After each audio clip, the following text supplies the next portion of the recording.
તો દર્શક મિત્રો, ચૈતરભાઈ વસાવા જેવા જેલની બહાર આવે એની પહેલા જ એમને જે છોડાવવા માટે ગાડીઓ આવી ગઈ.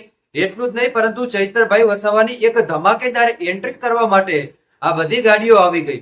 મિત્રો, આજે ગુજરાત હાઈકોર્ટની અંદર ચૈતરભાઈ વસાવાને લઈ આજે સુનાવણી થવા માટે જઈ રહી છે. તમને ખબર હશે મિત્રો, 5 તારીખના દિવસે પણ એ સુનાવણી થઈ હતી અને આજે 7 તારીખ અને આજના દિવસે પણ એ ગુજરાત હાઈકોર્ટની અંદર ચૈતરભાઈ વસાવાને છોડાવવા માટે એ સુનાવણી થવા માટે જઈ રહી છે. ચૈતર વસાવાના જેટલા પણ સરકારી વકીલો હતા એ વકીલો પોતાની ટાઈ પહેરી એકદમ તૈયાર થઈ ગયા, પોતાના કાળા કપડા પહેરી અને તૈયાર થઈ ગયા કે હવે આર અને પારની લડાઈ આપણે લડવાની છે.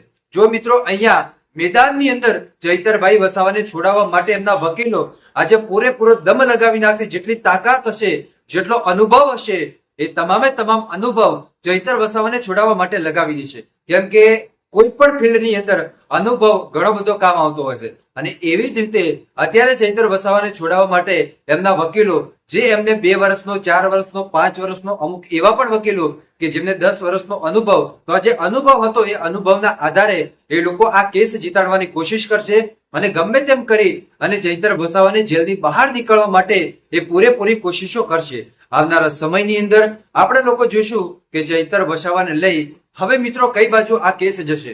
ચૈતર વસાવાના જેટલા સરકારી વકીલો હતા એ વકીલો પણ એ જ કોશિશો કરી રહ્યા છે કે ગમે તેમ કરી અને ચૈતર વસાવા જેલની બહાર આવી જાય. હવે આવનારા 2 કે 3 કલાકની અંદર જ એ ગુજરાત હાઈકોર્ટ ખુલી જશે. ગુજરાત હાઈકોર્ટની અંદર નોટિસ બોર્ડ ઉપર ચૈતરભાઈ વસાવાનું નામ આવશે. જ્યારે ચૈતરભાઈ વસાવાનું નામ એ નોટિસ બોર્ડ ઉપર આવશે અને ત્યારબાદ એમની સુનાવણી થશે.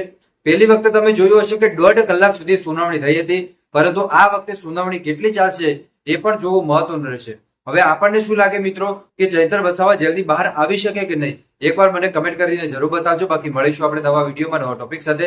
ત્યાં સુધી બધાને જય માતાજી, જય દ્વારકાધીશ. આગળ પણ આવવાનો સપોર્ટ કરતા રહેજો. ધન્યવાદ.